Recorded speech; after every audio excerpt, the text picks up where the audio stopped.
സാധാരണ national income എന്താണെന്ന് ചോദിക്കും, പലരും പറയുന്ന ഒരു മറുപടിയാണ് GDP എന്നുള്ളത്. എന്നാൽ GDPയും GNPയും NNPയും NDPയും ഒക്കെ എന്ത് തന്നെയാണ്? ഇതെല്ലാം ഈ പറഞ്ഞ നാഷണൽ ഇൻകത്തിൻ്റെ ഡിഫറെൻറ്റ് എക്സ്പ്രഷൻസ് ആണ്. ഓക്കെ, ഇതെല്ലാം നാഷണൽ ഇൻകം തന്നെയാണ്. അപ്പോൾ ഇതിലെല്ലാം അടിസ്ഥാന ഡെഫിനിഷൻ എന്തായിരിക്കും? എല്ലാത്തിൻ്റെ അടിസ്ഥാന definition it is the monetary value of final goods and services എന്ന് തന്നെ ആയിരിക്കും. പിന്നെ എന്തായിരിക്കും ഇവിടെ ഇത് തമ്മിലുള്ള വ്യത്യാസം? How do the differ? എങ്ങനെയാണ് ഈ GDPയും GNPയും NNPയും NDPയും ഒക്കെ അങ്ങോട്ടും ഇങ്ങോട്ടും വ്യത്യാസപ്പെട്ടിരിക്കുന്ന എന്തിൻ്റെ അടിസ്ഥാനത്തിലായിരിക്കും? എന്തായിരിക്കും ഇതിൻ്റെ വ്യത്യാസം? എന്താണ് വ്യത്യാസം? ആരുൽപ്പാദിപ്പിച്ചു, എവിടെ ഉൽപ്പാദിപ്പിച്ചു, ക്യാപിറ്റൽ ഗുഡ്സ് ഇൻഡസ്ട്രിയുടെ വളർച്ച പരിഗണിച്ചോ, ഡിപ്രീസിയേഷൻ കണക്കാക്കിയോ എന്നതിൻ്റെയൊക്കെ അടിസ്ഥാനത്തിലാണെന്ത്? ചിലതിനെ നമ്മൾ GDP എന്നും ചിലതിനെ നമ്മൾ GNP എന്നും ഇനി ചിലതിനെ NNP എന്നും NDP എന്നും ഒക്കെ വിളിക്കുന്നതിൻ്റെ അടിസ്ഥാനം ഞാനിപ്പോൾ പറഞ്ഞതാണ്. എന്താണ്? ആരുൽപ്പാദിപ്പിച്ചു, എവിടാണ് ഉൽപ്പാദനം നടക്കുന്നത്, അല്ലെങ്കിൽ ഡിപ്രീസിയേഷൻ പരിഗണിച്ചോ, ക്യാപിറ്റൽ ഗുഡ്സ് ഇൻഡസ്ട്രിയുടെ വളർച്ച മനസ്സിലാക്കാൻ സാധിച്ചോ എന്നതിൻ്റെയൊക്കെ അടിസ്ഥാനത്തിലാണെന്ത്? ഇത് അങ്ങോട്ടും ഇങ്ങോട്ടും വ്യത്യാസപ്പെട്ടിരിക്കുന്നത്. ഓക്കെ, സോ നമ്മൾ ഇതിൽ ആദ്യം പഠിക്കാൻ പോകുന്നതാണ് GDP. ആദ്യം നമ്മൾ പഠിക്കുന്ന ഏതാണ്? GDP. എന്താണ് GDPൻ്റെ എക്സ്പാൻഷൻ? Gross domestic product. The word you have to catch here is domestic. GDPയിൽ നിങ്ങൾ ക്യാച്ച് ചെയ്യേണ്ട വേർഡ് ഡൊമസ്റ്റിക് എന്നുള്ളതാണ്. Domestic means geographical boundary of a country.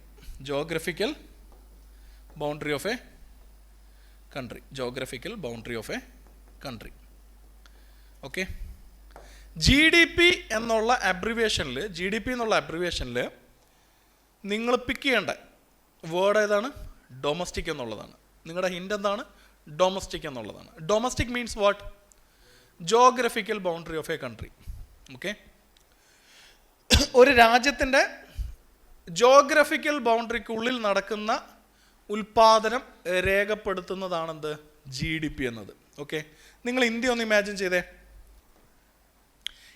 Just ഒന്ന് ഇമാജിൻ ചെയ്തേ.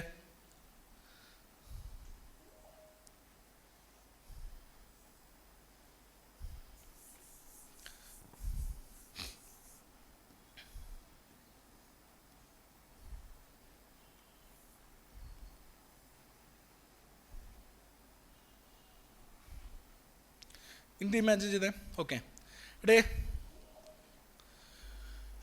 ഇതല്ല ഇന്ത്യയുടെ ഏകദേശം ജോഗ്രഫിക്കൽ ബൗണ്ടറി എന്ന് പറയുന്നത്. ഇന്ത്യയുടെ മെയിൻലാൻഡ്, ഇന്ത്യക്ക് ഓഫ് കോഴ്സ് ഐലൻഡ് ടെറിട്ടറീസ് ഒക്കെ ഉണ്ട്. ഇതെല്ലാം ഇന്ത്യയുടെ ജോഗ്രഫിക്കൽ ബൗണ്ടറിക്കുള്ളിലാണ്. പഠിക്കാനുള്ള സൗകര്യത്തിന് നിങ്ങൾ ഇന്ത്യയുടെ മെയിൻലാൻഡ് ഇമാജിൻ ചെയ്യാം. ഇന്ത്യയുടെ GDP എന്ന് വെച്ച് കഴിഞ്ഞാൽ ഇന്ത്യയുടെ ജോഗ്രഫിക്കൽ ബൗണ്ടറിക്കുള്ളിൽ ജനറേറ്റ് ചെയ്യുന്ന ഫാക്ടർ ഇൻകത്തിൻ്റെ തുകയായിരിക്കും. എന്താണ്?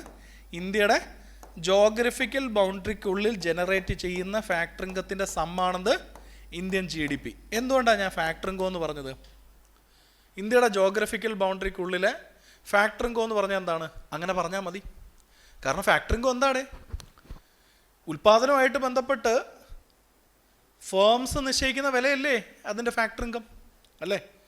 അപ്പോൾ ഇന്ത്യക്കുള്ളിലുള്ള ഫാക്ടർ ഇൻകം മൊത്തത്തിൽ അക്കൗണ്ട് ചെയ്ത് കഴിഞ്ഞാൽ എന്ത് അക്കൗണ്ട് ചെയ്തു എന്നർത്ഥം?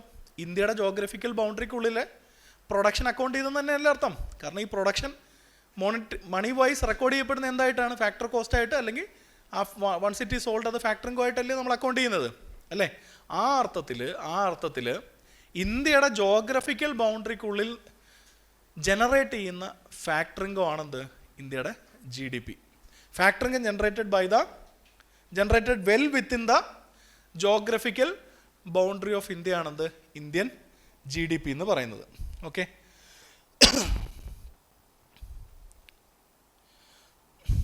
ഓക്കെ, ശ്രദ്ധിച്ചേ.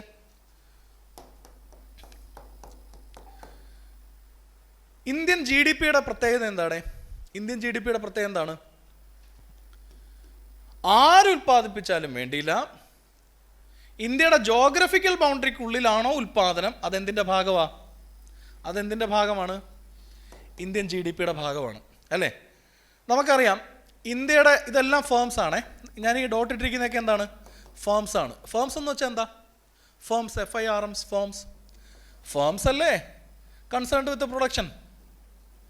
Firms are concerned with production and firms produce what? Goods and services. ഈ goods and സർവീസസിൻ്റെ value ആണെന്ത്? Factor income അല്ലേ? അല്ലേ, അടിസ്ഥാന വിലയല്ലേ ഫാക്ടർ ഇൻകം എന്ന് പറയുന്നത്. അപ്പോൾ factor income generated well within the geographical boundary of India എന്ന് പറയുമ്പോൾ firms are concerned with that production. അപ്പം നിങ്ങൾ ഈ ഡോട്ടായിട്ട് കാണുന്നതെല്ലാം എന്താണ്? ഫേംസ് ആണ്. ഈ ഫേംസിൻ്റെ പ്രത്യേകത എന്താണ്? ചിലത് ഗവൺമെൻറ് ആയിരിക്കും, ചിലതെന്തായിരിക്കും? ഗവൺമെൻറ് ആയിരിക്കും. ചിലതെന്തായിരിക്കും? നാഷണൽസ് ആയിരിക്കും. ചിലതെന്തായിരിക്കും ഇവിടെ? ഫോറിനേഴ്സും ആയിരിക്കത്തില്ലേ? അല്ലേ, ചിലത് ഫോറിനേഴ്സും ആയിരിക്കും. കാരണം ഫാക്ടർ ഇൻകം എന്ന് പറയുമ്പം പ്രൊഡക്ഷനുമായിട്ട് ബന്ധപ്പെട്ട് ഏത് നിലയ്ക്ക് അസോസിയേറ്റ് ചെയ്താലും ഫാക്ടർ ഇൻകം അല്ലേ. നെസസറിലി ഓൺട്രപ്രണർ ആവണമെന്ന് തന്നെ ഉണ്ടോ? ഇല്ല. ലാൻഡായിട്ട് അസോസിയേറ്റ് ചെയ്യാം, ലേബറായിട്ട് അസോസിയേറ്റ് ചെയ്യാം, ക്യാപിറ്റലായിട്ട് അസോസിയേറ്റ് ചെയ്യാം, ഇനി അതല്ലെങ്കിൽ ഓൺട്രപ്രണറായിട്ട് അസോസിയേറ്റ് ചെയ്യാം. അല്ല, അങ്ങനല്ലേ? ഫാക്ടർ ഇൻകത്തിൻ്റെ സാധ്യത അല്ലേ ഒരാൾക്ക് ഫാക്ടർ ഇൻകം ജനറേറ്റ് ചെയ്യാൻ. ഫാക്ടർ ഇൻകം എന്ന് പറഞ്ഞു കഴിഞ്ഞാൽ എന്താ? It can be rent, it can be salary അല്ലെങ്കിൽ wage, it can be interest, it can be profit. Okay, അപ്പോൾ ഒരാൾ കൃത്യമായിട്ട് ജനറേറ്റ് ചെയ്യുന്നത് റെൻറ്റ് മാത്രമാണെന്ന് എനിക്ക് പറയാൻ പറ്റുമോ? അല്ലെങ്കിൽ സാലറി മാത്രമാണെന്ന് പറയാൻ പറ്റുമോ? അല്ലെങ്കിൽ ഇൻട്രസ്റ്റ് ആണെന്ന് പറയാൻ പറ്റുമോ? അല്ലെങ്കിൽ വേജ് മറ്റേ പ്രോഫിറ്റ് ആണെന്ന് പറയാൻ പറ്റുമോ? അതുകൊണ്ട് നമുക്ക് പറയാൻ പറ്റുന്നത് എന്താണ്? ഫാക്ടർ ഇൻകം ജനറേറ്റഡ് എന്നങ്ങ് പറഞ്ഞാൽ മതി. അതിലത് കവേർഡാണ്. നിങ്ങൾ എന്ത് പറഞ്ഞാൽ മതി? സ്റ്റാൻഡേർഡ്. ഇതാണ് എൻ്റെ standard way of dealing with national income. Okay, എൻ്റെ ബേസിക്സ് ഒക്കെ കഴിഞ്ഞ ക്ലാസ് ഞാൻ പറഞ്ഞു. ഇനി നിങ്ങൾ you are actually A notch above. This should make sense for you. നിങ്ങൾക്കത് മനസ്സിലാവണം. ഫാക്ടർ ഇൻകം എന്ന് പറഞ്ഞു കഴിഞ്ഞാൽ നിങ്ങൾക്ക് അത് ഉൾക്കൊള്ളാൻ പറ്റണം. കാരണം എന്താണ്? ഫേംസുമായിട്ട് ബന്ധപ്പെട്ട ഒരു ഉൽപ്പന്നത്തിൻ്റെ ആകെ വില എന്ന് പറയുന്നതിൽ ഈ ഫാക്ടർ ഇൻകം എല്ലാം അടങ്ങിയിട്ടുണ്ട്. അപ്പോൾ ഇന്ത്യക്കുള്ളിലുള്ള ഫാക്ടർ ഇൻകം എല്ലാം അക്കൗണ്ട് ചെയ്ത് കഴിഞ്ഞാൽ ഇന്ത്യക്കുള്ളിലുള്ള പ്രൊഡക്ഷനിൽ അക്കൗണ്ട് ചെയ്തെന്ന് അർത്ഥം. അതിന് നമുക്ക് വിളിക്കാൻ പറ്റുന്ന പേരെന്താണ്? ജനറലി വിളിക്കാൻ പറ്റുന്ന പേര് ഫാക്ടർ ഇൻകം എന്നാണ്. കാരണം പലതരത്തിലുള്ള ഫാക്ടർ ഇൻകം ഉണ്ട്. പലതരത്തിലാണ് മനുഷ്യർ ഒരു ഉൽപ്പാദനമായിട്ട് എന്ത് ചെയ്യുന്നത്? ബന്ധപ്പെട്ടിരിക്കുന്നത്. ചിലർ ലാൻഡ് എന്നുള്ള നിലയ്ക്കായിരിക്കും, ചിലത് ലേബറായിട്ടായിരിക്കും, ചിലത് ഇൻവെസ്റ്റ്മെൻ്റ് ആയിരിക്കും, ചിലതെന്തായിരിക്കും? ഓൺട്രപ്രണറായിട്ടായിരിക്കും. ഓക്കെ, സോ ആ നിലയ്ക്ക് നമുക്കറിയാം ഇന്ത്യയിൽ ഉൽപ്പാദനത്തിൽ പങ്കെടുക്കുന്നത് ഇന്ത്യക്കാർ മാത്രമല്ല, വിദേശികളും എന്തിൽ പങ്കെടുക്കുന്നുണ്ട്? ഇന്ത്യയിലെ ഉൽപ്പാദനത്തിൽ ഭാഗവാക്കാണ് അല്ലേ? സോ നിങ്ങൾ ഞാൻ ഇപ്പോൾ പറഞ്ഞു വരുന്ന പോയിന്റ് ഇത്രയേ ഉള്ളൂ. ഇന്ത്യൻ ജി ഡി പി എന്ന് വെച്ച് കഴിഞ്ഞാൽ ഇന്ത്യക്കാരുടെ വരുമാനം മാത്രമാണോ? അല്ല. കാരണം എന്താണ്? ജി ഡി പി എന്ന് പറയുന്നത് ജോഗ്രഫിക്കൽ ബൗണ്ടറി ഓഫ് ഇന്ത്യക്കുള്ളിൽ നടക്കുന്ന എല്ലാ ഫാക്ടർ ഇൻകത്തിൻ്റെയും തുകയായതുകൊണ്ട് തന്നെ അതിൽ ഇന്ത്യക്കാരുടെ ഫാക്ടർ ഇൻകം ഉൾപ്പെടും, വിദേശികളുടെ ഫാക്ടർ ഇൻകം ഉൾപ്പെടും. ഇന്ത്യൻ ജി ഡി പിയിൽ എന്തൊക്കെ ഉൾപ്പെടും? ഇവിടെ ഇന്ത്യൻസിൻ്റെ ഫാക്ടർ ഇൻകം ഉൾപ്പെടും, അതുപോലെ തന്നെ ഫോറിനേഴ്സിൻ്റെ ഫാക്ടർ ഇൻകം ഉൾപ്പെടും. മനസ്സിലാവുന്നുണ്ടോ?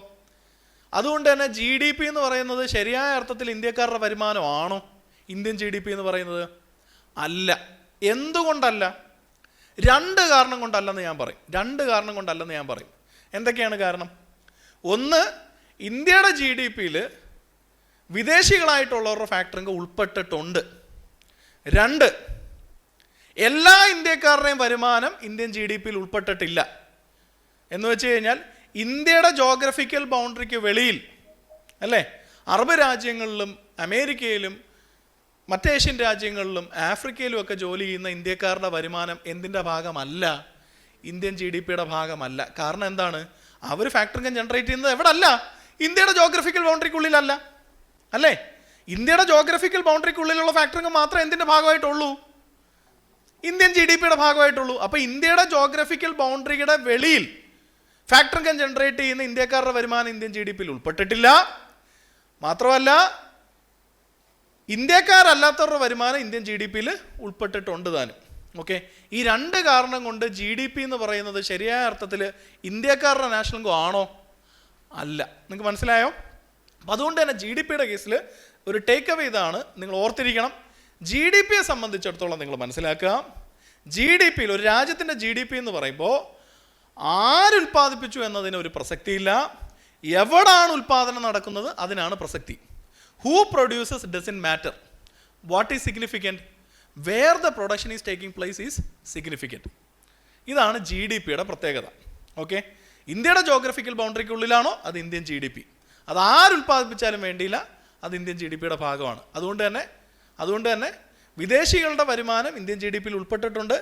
ഇന്ത്യക്ക് വെളിയിൽ ഫാക്ടർ ഇൻകം ജനറേറ്റ് ചെയ്യുന്ന ഇന്ത്യക്കാരുടെ വരുമാനം GDP യിൽ ഉൾപ്പെട്ടിട്ടുമില്ല. ക്ലിയർ ആണോ? GDP എന്നുള്ള കൺസെപ്റ്റ് ക്ലിയർ ആണോ? ഈ കൺസെപ്റ്റിലേക്കൊക്കെ നമ്മൾ നയിച്ച എന്താണ്? ഡൊമസ്റ്റിക് എന്നുള്ളൊരു വേർഡല്ലേ? ഡൊമസ്റ്റിക് എന്നുള്ള കീവേഡിൽ നിന്നല്ലേ ഇങ്ങനൊരു സമ്മറി നോട്ടിലേക്ക് നമുക്ക് എത്താൻ സാധിച്ചത്. സോ ഇതാണ് GDP. ശ്രദ്ധിച്ചേ. അപ്പം ഞാൻ ഇപ്പോൾ പറഞ്ഞു GDP എന്നുള്ളത് ശരിയായ അർത്ഥത്തിൽ എന്തല്ല? ഇന്ത്യക്കാരുടെ നാഷണൽ ഇൻകം അല്ല. അപ്പോൾ ശരിയായ അർത്ഥത്തിൽ ഇന്ത്യക്കാരുടെ നാഷണൽ ഇൻകം അറിയണമെന്നുണ്ടെങ്കിൽ ഡി മാറി എന്താവണം? ഡി മാറി എന്താവണോടെ? ഡി മാറി എൻ ആവണം. ഡി മാറി എന്താവണം? എൻ ആവണം. GNP ആവണം. അല്ലേ? അല്ലേ? ഇപ്പോൾ GNP ഇക്വേഷൻ നിങ്ങൾ തന്നെ പറ. GNP ഇക്വേഷൻ നിങ്ങൾ തന്നെ പറ. GNP ഈസ് ഈക്വൽ ടു, നിങ്ങൾക്കറിയാം GDPയോടുകൂടി GDP യിൽ ഉൾപ്പെട്ടിട്ടുള്ള ചിലത് കുറയണം, GDP യിൽ ഉൾപ്പെട്ടിട്ടില്ലാത്ത ചിലത് കൂട്ടണം. നിങ്ങൾക്ക് എന്ത് കിട്ടും? GNP ഇക്വേഷൻ കിട്ടും. ഓക്കെ, ഞാനെന്താ പറഞ്ഞേ? GNP ഇക്വേഷൻ കിട്ടാനായിട്ട് നിങ്ങളത് കാണാതെ പഠിക്കേണ്ട. GDPയോടുകൂടി GDP യിൽ ഉൾപ്പെട്ടിട്ടില്ലാത്തത് കൂട്ടണം. ഓക്കെ, ഉൾപ്പെട്ടിട്ടില്ലാത്തതിനെ ഞാൻ എക്സ് എന്ന് വിളിച്ചു, എക്സ് കൂട്ടി. ഓക്കെ, ഇനി GDP യിൽ ഉൾപ്പെട്ടിട്ടുള്ളതും എന്നാൽ ഇന്ത്യക്കാരുടേതല്ലാത്തതുമായിട്ടുള്ളതിനെ ഞാൻ കുറച്ചു, എം കുറച്ചു. സോ ഇങ്ങനൊരു ഇക്വേഷൻ എഴുതുന്നതിന് ബുദ്ധിമുട്ടുണ്ടോ? ഇങ്ങനൊരു ഇക്വേഷൻ നിങ്ങൾക്ക് ഉൾക്കൊള്ളാൻ സാധിക്കുന്നില്ലേ? GNP എന്ന് പറഞ്ഞാൽ എന്താണ്? GDP തന്നെ ഒന്ന് ഓപ്പറേറ്റ് ചെയ്താൽ നിങ്ങൾക്ക് എന്ത് കിട്ടും? GNP കിട്ടും. എങ്ങനെ അതിനെ ഓപ്പറേറ്റ് ചെയ്യണ്ടേ? GDP യിൽ ഉൾപ്പെട്ടിട്ടില്ലാത്തതിനെ ഞാൻ കൂട്ടി, GDP യിൽ ഉൾപ്പെട്ടിട്ടുണ്ട് ഒഴിവാക്കേണ്ടതിനെ ഞാൻ കുറച്ചു. ഓക്കെ, അപ്പം കൂട്ടിയതിനെ ഞാൻ എക്സ് എന്ന് വിളിച്ചു, കുറച്ചതിനെ ഞാൻ എം എന്ന് വിളിച്ചു. നിങ്ങൾ പറ, എക്സും എമ്മും എന്താണെന്ന് പറഞ്ഞേ. എക്സും എമ്മും എന്താണെന്നൊന്ന് പറഞ്ഞേ. എക്സ് എന്തായിരിക്കും? എക്സ് എന്തായിരിക്കും? Factor income generated by the Indian nationals outside the geographical boundary of India ആണെന്ത്? എക്സ് അല്ലേ? ഇനി കുറച്ച് എം എന്താണ്?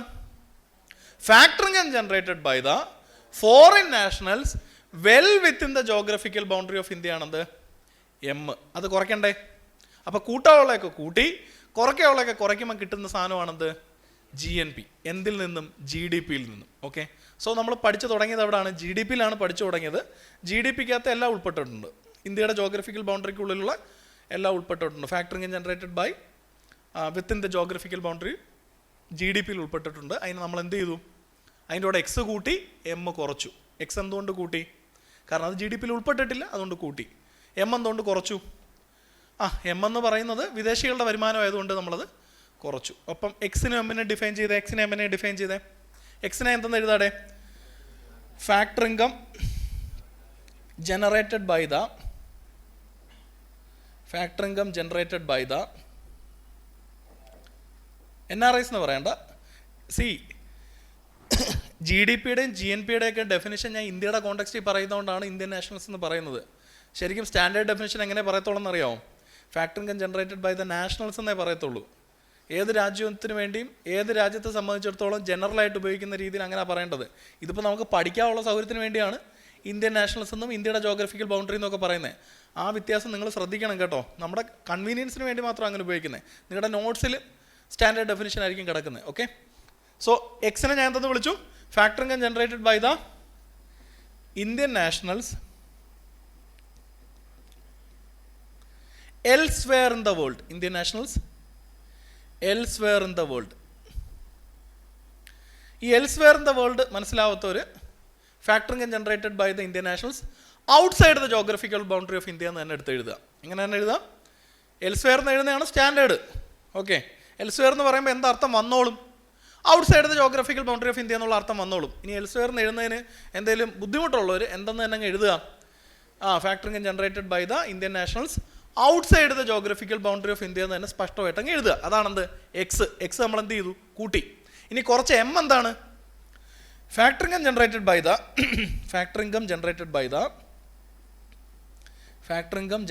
ബൈ ദ ഫോറിൻ നാഷണൽസ് അല്ലേ? ഫോറിൻ നാഷണൽസ്, ഇന്ത്യൻ നാഷണൽസ് എന്നാണ്. Foreign nationals well within the geographical boundary of India. Well within the geographical boundary of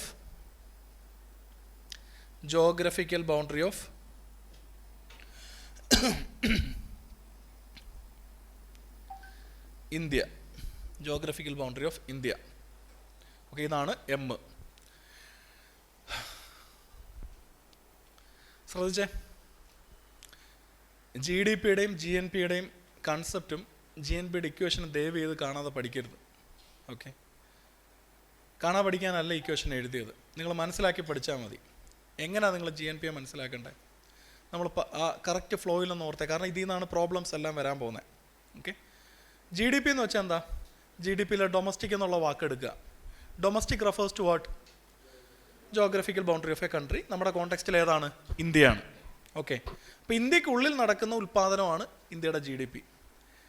അപ്പോൾ ഇന്ത്യക്കുള്ളിൽ generate ചെയ്യുന്ന ഫാക്ടർ ഇൻകം മാത്രമേ ഏതിലുള്ളൂ? ഇന്ത്യൻ ജി ഡി പിയിലുള്ളൂ. എന്ന് വെച്ച് കഴിഞ്ഞാൽ അതിൻ്റെ അകത്ത് ഇന്ത്യക്കാരുടെ വരുമാനവും പെടും, ഇന്ത്യയുടെ ജോഗ്രഫിക്കൽ ബൗണ്ടറിക്കുള്ളിൽ പ്രൊഡക്ഷനിൽ പങ്കെടുക്കുന്ന വിദേശികളുടെ വരുമാനവും പെടും. ഓക്കെ, എന്നിട്ട് നമ്മൾ അടുത്ത നടത്തിയ വിലയിരുത്തൽ എന്തായിരുന്നു? ഇത് ശരിയായ അർത്ഥത്തിൽ ഇന്ത്യക്കാരുടെ വരുമാനമാണോ എന്നൊരു ചോദ്യം ഉന്നയിച്ചു, ഒരു ക്വസ്റ്റ്യൻ ഉന്നയിച്ചു. ഓക്കെ, ആ ക്വസ്റ്റ്യൻ നമുക്ക് കിട്ടിയ മറുപടി എന്താ? അല്ല. എന്തുകൊണ്ടല്ല? രണ്ട് കാരണങ്ങൾ കൊണ്ടല്ല. കാരണം എന്താണ്? എല്ലാ ഇന്ത്യക്കാരുടെയും ഫാക്ടർ ഇൻകം അതിൽ ഉൾപ്പെട്ടിട്ടില്ല. എന്ന് വെച്ച് കഴിഞ്ഞാൽ ഇന്ത്യയുടെ ജോഗ്രഫിക്കൽ ബൗണ്ടറിയുടെ വെളിയിലുള്ള ഇന്ത്യക്കാരുടെ factor income Indian G D പിയിൽ ഇല്ല. വ്യക്തമല്ലേ? കാരണം അവർ ഇന്ത്യയുടെ ജോഗ്രഫിക്കൽ ബൗണ്ടറിക്ക് ഉള്ളിലല്ല. പിന്നെന്താണ്?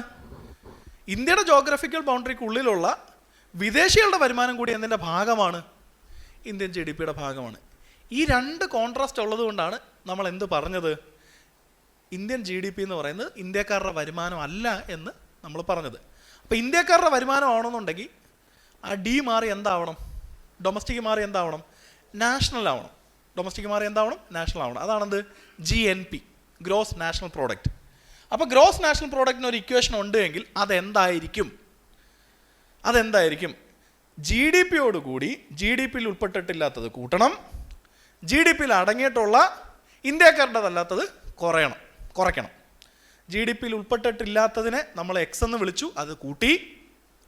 ജി ഡി പിയിൽ ഉൾപ്പെട്ടിട്ടുള്ള ഇന്ത്യക്കാരുടെ അല്ലാത്തതായിട്ടുള്ള വരുമാനത്തെ നമ്മൾ എം എന്ന് വിളിച്ചു, അത് കുറച്ചു. എക്സ് എം നമ്മളങ്ങ് അസ്യൂം ചെയ്യുകയോ ചെയ്തത്. എന്നിട്ട് നമ്മൾ എന്ത് ചെയ്തു? എക്സിനെ എമ്മിനെയും ഡിഫൈൻ ചെയ്തു. അതിൽ എക്സിൻ്റെ ഡെഫിനിഷനാണ് എന്ത് പറഞ്ഞത്? X factor income generated by the Indian nationals outside the geographical boundary of India എന്നുള്ളത് എക്സ്, അത് നമ്മൾ കൂട്ടി. എം എന്ന് പറയുന്നത് factor income generated by the foreign nationals well within the geographical boundary of India, G D പിയുടെ ഭാഗമാണ്. ആ G D P നമ്മളങ്ങ് കുറച്ചു. അങ്ങനെയാണ് ജി എൻ പി ഇക്വേഷൻ എന്ത് കിട്ടിയത്? G N P is equal to G D P plus X minus M എന്ന് കിട്ടിയത്. ഓക്കെ, ഇത്രയും ക്ലിയർ അല്ലേ നിങ്ങൾക്ക്?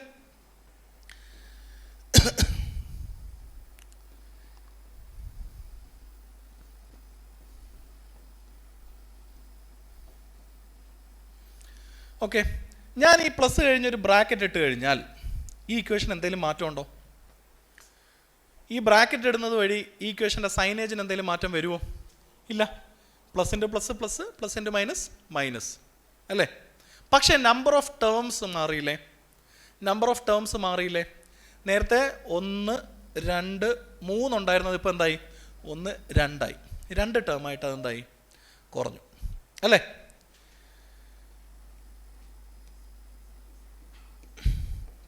ഈ രണ്ടാമത്തെ ടേമിനെ, ഈ എക്സ് മൈനസ് എം എന്നുള്ള ടേമിനെ ഞാൻ വിളിക്കുന്ന പേരാണ് net factor income from abroad. എന്താണ് net factor income from abroad എന്ന് വെച്ച് കഴിഞ്ഞാൽ ജി എൻ പിയുടെ നമ്മൾ മനസ്സിലാക്കിയ ഇക്വേഷൻ്റെ മോഡിഫൈഡ് ആയിട്ടുള്ള സ്റ്റാൻഡേർഡ് ഇക്വേഷൻ ആണെന്ത്? G N P is equal to G D P plus net factor income from abroad എന്നുള്ളത്. G N P is equal to G D P plus net factor income from abroad എന്നുള്ളത്. ശ്രദ്ധിച്ചേ, എന്തുകൊണ്ടാണ് ഇതിനെ net factor income from abroad എന്ന് വിളിച്ചേക്കുന്നത്? ഒന്നാമത്തെ കാര്യം, ഇതൊരു net ഓപ്പറേഷനാണ്. ഒന്നാമത്തെ കാര്യം എന്താണ്? നെറ്റ് ഓപ്പറേഷനാണ്. ആസ് യു ക്യാൻ സി ഇവിടെ എന്ത് ചെയ്തിരിക്കുകയാണ്? ഡിഫറൻസ് കണ്ടിരിക്കുകയാണ് അല്ലേ? ഗ്രോസ് വാല്യൂ നെറ്റ് വാല്യൂവിനെ പറ്റി ഞാൻ കഴിഞ്ഞ ക്ലാസ്സിൽ സംസാരിച്ചു. എന്താണ് നെറ്റ് വാല്യൂ എന്നൊക്കെ പറഞ്ഞു കഴിഞ്ഞാൽ, ഒരു മാത്തമെറ്റിക്കൽ ഓപ്പറേഷൻ നടത്തി കൂട്ടാവുള്ളതൊക്കെ കൂട്ടി കുറയ്ക്കാവുള്ളതൊക്കെ കുറച്ച് കഴിഞ്ഞ് കിട്ടുന്ന വാല്യൂ ആണെന്ത്? Net operation. In most cases അതൊരു ഡിഫറൻസ് കാണലായിരിക്കും. സോ ആ നിലയ്ക്ക് ഇതെന്താണ്? ഒരു നെറ്റ് വാല്യൂ ആണ്. എന്താണ്? ഒരു നെറ്റ് വാല്യൂ ആണ്. ഒരു മാത്തമെറ്റിക്കൽ ഓപ്പറേഷൻ അവിടെ നടന്നിട്ടുണ്ട്. അങ്ങനെ അത് ഒരൊറ്റ ടേമായിട്ട് മാറി. ഓക്കെ, സോ ആ നെറ്റ് വാല്യൂവിനെ വിളിച്ചിരിക്കുന്ന പേരെന്താണ്? Net factor income from abroad. എന്താണ്? Net factor income from abroad. ശ്രദ്ധിച്ചേ, എന്തുകൊണ്ടാണ് അതിനെ net factor income from abroad എന്ന് വിളിക്കാൻ കാരണം? ഇതിൻ്റെ അകത്ത് 2 ഫാക്ടർ ഇൻകംസ് ആണ് നമ്മൾ പരിഗണിക്കുന്നത്, എക്സും എമ്മും. ഈ 2 ഫാക്ടർ ഇൻകവും ശരിക്കും പറഞ്ഞ ഫാക്ടർ ഇൻകം ഫ്രം എബ്രോഡ് അല്ലേ? ഇതിലെ എക്സ് എന്താണെന്ന് നിങ്ങളൊന്ന് ചിന്തിച്ചേ, എല്ലാവരും ചിന്തിച്ച്, ഓഫ്ലൈൻ ഓൺലൈൻ സ്റ്റുഡൻസ് ഒന്ന് ചിന്തിച്ച് എക്സ് എന്താണെന്നൊന്ന് ചിന്തിച്ചേ. എക്സ് എന്ന് വെച്ച് കഴിഞ്ഞാൽ factor income generated by the Indian nationals outside the geographical boundary of India അല്ലേ? ഇന്ത്യയുടെ ജോഗ്രഫിക്കൽ ബൗണ്ടറിക്ക് വെളിയിൽ ഇന്ത്യക്കാരായിട്ടുള്ളവർ ജനറേറ്റ് ചെയ്യുന്ന ഫാക്ടർ ഇൻകമാണ് എക്സ്. പക്ഷേ ആ ഫാക്ടർ ഇൻകമായ എക്സ് ജനറേറ്റ് ചെയ്യാൻ അവരെ സഹായിക്കുന്നത് എന്താണ്? മറ്റ് രാജ്യങ്ങളിലെ ഇൻഫ്രാസ്ട്രക്ചറും മറ്റ് രാജ്യങ്ങളിലെ റിസോഴ്സും ഒക്കെ അല്ലേ? ലാൻഡ് ഇന്ത്യ അല്ലല്ലോ. അവിടുത്തെ ഒരു ഫോറിൻ ഇൻവോൾവ്മെൻ്റ് അതിൽ വന്നില്ലേ? ഇന്ത്യയാണോ ആ ഫാക്ടർ ഇൻകം ജനറേറ്റ് ചെയ്യാൻ അവരെ ഹെൽപ്പ് ചെയ്യുന്നത്? അല്ലല്ലോ. സോ ആ നിലയ്ക്ക് എക്സ് എന്ന് പറയുന്ന ഫാക്ടർ ഇൻകം ഒരു ഫോറിൻ ഇൻകം അല്ലേ? കാരണം എന്താണ്? Land as A means of production ഈ എക്സ് എന്ന് പറഞ്ഞ ഫാക്ടർ ഇൻകം ജനറേറ്റ് ചെയ്തത് ഫോറിനിലാണ് അല്ലേ? സോ അതുകൊണ്ടാണ് എക്സ് എന്നുള്ളത് ഫാക്ടർ ഇൻകം ഫ്രം എബ്രോഡ് എന്ന് വിളിക്കുന്നത്. ഇനി എം എന്ന് പറയുന്നതോ? M is again a factor income from abroad. ഇവിടെ ഇന്ത്യയിൽ ജനറേറ്റ് ചെയ്യപ്പെടുന്ന ഇൻകം ആണെങ്കിലും ഇൻകം ജനറേറ്റ് ചെയ്യുന്നത് ആരാണ്? ഫോറിനേഴ്സാണ്. സോ ആ നിലയ്ക്ക് എം എന്ന് പറയുന്നത് എന്ത് തന്നെയാണ്? ഫാക്ടർ ഇൻകം ഫ്രം എബ്രോഡ് അല്ലേ? അപ്പം 2 കാരണം കൊണ്ട് എക്സും എമ്മും എന്താണ്? ഇൻകം ജനറേറ്റഡ് എബ്രോഡാണ്. ഒന്ന് ലാൻഡ് എന്നുള്ള റീസൺ കൊണ്ടും ഇനിയൊന്ന് മാൻ പവർ എന്നുള്ള റീസൺ കൊണ്ടും. ഇനിയൊന്ന് മാൻ പവർ എന്നുള്ള റീസൺ കൊണ്ടും. സോ ഈ നെറ്റ് ഓപ്പറേഷൻ നടത്തി കഴിഞ്ഞപ്പോൾ നമ്മൾക്ക് കിട്ടിയ വാല്യൂ എന്താണ്? Net factor income from abroad. അപ്പോൾ അതിൽ നമ്മൾ ഏതേ പരിഗണിച്ചോളൂ? ഇന്ത്യക്കാരാസ് എ മാൻ പവർ വിദേശത്ത് ജനറേറ്റ് ചെയ്യുന്ന ഇൻകമായ എക്സ് പരിഗണിച്ചു. എന്തൊഴിവാക്കി? വിദേശികൾ ഇന്ത്യയിൽ വന്ന് ജനറേറ്റ് ചെയ്യുന്ന വിദേശ വരുമാനമായ എം ഒഴിവാക്കി. രണ്ടും വിദേശ വരുമാനം തന്നെ. എക്സും വിദേശ വരുമാനമാണ്, എമ്മും വിദേശ വരുമാനമാണ്. കാരണം ഡിഫറൻറ്റാണ്. എക്സ് വിദേശ വരുമാനമാവുന്നതിൻ്റെ കാരണം എന്താണ്? ഇന്ത്യയിലല്ല അത് ജനറേറ്റ് ചെയ്യപ്പെടുന്നതെന്നുള്ള കാരണം കൊണ്ടാണ് എക്സ് ഒരു വിദേശ വരുമാനമാവുന്നത്. എം ഒരു വിദേശ വരുമാനമാവുന്നത് എന്തുകൊണ്ടാണ്? ഇന്ത്യയിൽ ജനറേറ്റ് ചെയ്യപ്പെടുന്നുണ്ടെങ്കിലും അതിൻ്റെ അകത്ത് ഇൻവോൾവ് ആയിട്ടുള്ള മാൻ പവർ ഫോറിനേഴ്സ് ആയതുകൊണ്ടാണ് അതിന് എന്തെന്ന് പറയുന്നത്? വിദേശ വരുമാനം. ഈ 2 വിദേശ വരുമാനങ്ങളുടെ നെറ്റ് വാല്യൂ, അതുകൊണ്ടാണ് അതിൻ്റെ പേരെന്ത്? Net factor income from abroad എന്ന് കിടക്കുന്നത്.